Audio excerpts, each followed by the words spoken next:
Yo les gens, j'espère que vous allez bien. Aujourd'hui on se retrouve pour une nouvelle vidéo. Et une nouvelle vidéo des résultats de la qualification pour la Coupe du Monde 2026, zone Océanie. Donc journée 8 sur 10. Oui, on se rapproche vraiment à la fin de cette compétition. Enfin, la fin du round, hein. Après je vais l'expliquer. Donc comme d'habitude, n'hésitez pas à liker cette vidéo, à la commenter si ce n'est pas déjà fait. Partagez la chaîne et les vidéos à vos amis si ça vous a plu. Abonnez-vous à la chaîne et activez la notification, vous êtes vraiment au crack, j'ai envie de vous dire. On se rapproche des 1000 abonnés, ça me ferait extrêmement plaisir. Donc s'il vous plaît, abonnez-vous, c'est gratos, je ne vous demande pas de payer, etc. Alors, dans cette vidéo, hein, bien sûr, entièrement pour ceux qui ne sont pas vus la dernière vidéo qui s'était sortie en mars, je vous invite à aller checker ça, c'est dans la description, mais je répète, etc. pour ceux qui n'ont pas vu le troisième tour. Alors, but c'est ça, il y a 3 groupes de 6, donc 6 pays qui étaient qualifiés pour le deuxième tour. Je préviens un truc. Et, pour information, voilà, dans ce classement, enfin dans le groupe, etc., les 2 premiers de chaque groupe est qualifié obligatoire pour la Coupe du Monde, le 3e et 4e de chaque groupe, naturellement, donc ceux qui sont au milieu, et qualifiés pour le 4e tour, donc c'est pas fini pour eux, et bien sûr ceux que les 2 derniers de chaque groupe éliminés complètement. Alors bien sûr il y a des bonnes surprises, etc. Et quelquefois naturellement bon après il y en a certains qui sont déjà qualifiés d'autres, mais après naturellement après si je peux dire un truc de détail, c'est que certains clubs que déjà vous avez déjà vu une fois dans la Coupe du Monde, c'est catastrophe. Donc voilà. Donc on va commencer avec le premier tour, ça fout là, avec le groupe A dans cette compétition. Donc je vous rappelle un petit truc de détail, les groupes, les pays du groupe c'est par ici, et les résultats c'est par ici. Donc déjà, voici les pays dans ce groupe bien évidemment, et voici les résultats. Bon pour l'instant sans surprise, l'Iran qui est premier avec 20 points, voilà, donc du coup voilà, je pense que qualifié définitif. Ensuite deuxième, une surprise, l'Ouzbékistan qui est deuxième partiellement avec 17 points. Donc bien sûr ils sont pas encore qualifiés, hein, parce qu'en réalité je m'explique. Le troisième du coup c'est l'UAE, alors Émirats Arabes Unis pour ceux qui veulent le savoir. Donc c'est avec 13 points au total, donc l'Ouzbékistan n'est pas encore qualifié définitif. Je l'explique. Si ils font 2 défaites, voilà, 2 défaites l'Ouzbékistan sur les 2 derniers matchs, et que l'UAE fait les deux dernières victoires, et bah c'est eux qui passeraient, et du coup l'Ouzbékistan serait au 4e tour. Si je peux rien tout de suite. Ensuite du coup le Qatar qui du coup avec 10 points au total. Voilà, ouais, ça fait cher à boule, bien sûr qu'ils sont tout proches de l'élimination, après je dis ça comme ça.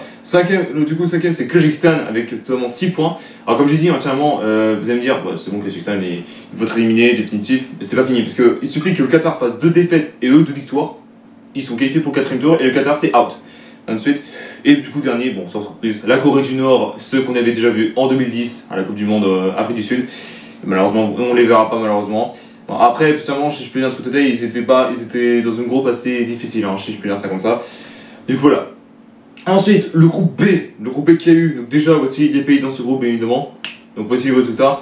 Bon, pour l'instant, bon, après, il y a beaucoup de surprises, etc. Mais c'était un match super serré. Ensuite, la Corée du Sud, premier avec 16 points au total. Ils ont enchaîné 3 nuls d'affilée. Voilà. Ensuite, deuxième, la Jordanie avec 13 points. Voilà. On verra si la Jordanie se qualifiera pour leur première phase finale de la compétition. Enfin, la première Coupe du Monde, si je peux dire ça comme ça. Ensuite, troisième, l'Irak, du coup, avec 12 points au total. Et l'Irak, si je ne dis pas de bêtises à ce moment précis, ils étaient seulement qualifiés pour, en émission 82-86. Je sais plus du tout. Si c'est quelqu'un entièrement à l'année précise où ils étaient qualifiés, qui me dit dans l'espace commentaire. Ensuite, quatrième avec Oman avec 10 points au total.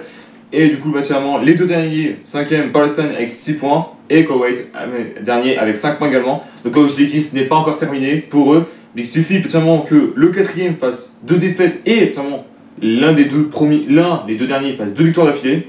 Ça peut passer en réalité. Du coup voilà. Et pour terminer cette vidéo, on a droit au groupe C. Bon, au groupe C, je pense qu'il n'y aura pas de surprise de cette compétition, à part quelques-unes en réalité. Déjà, voici les pays dans ce groupe.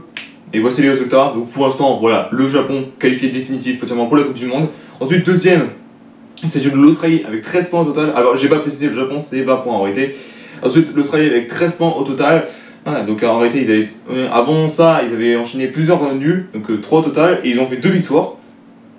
Ils se sont rattrapés en réalité pour éviter de repasser partiellement par les barrages intercontinentaux, parce que ça fait déjà 2 fois pour eux, et ils sont en train de se dire, putain, mais genre, on en a marre, à un moment donné, on peut passer au bout d'un moment là.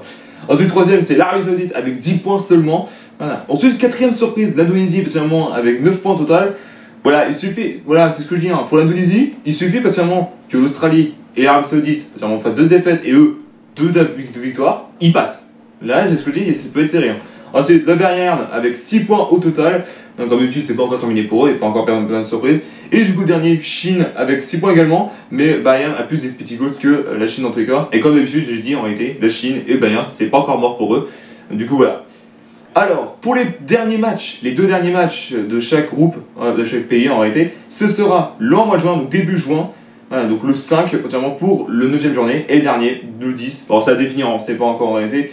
Et bien sûr, ce sera les vacances, du coup, ce sera, pour ceux qui suivent la Ligue 1, qui suivent plus ma chaîne avec la Ligue 1, ce sera les vacances pour nous, bon, ce sera bien avant en réalité. Et du coup, voilà, on verra quelle équipe sera qualifiée pour la Coupe du Monde 2026.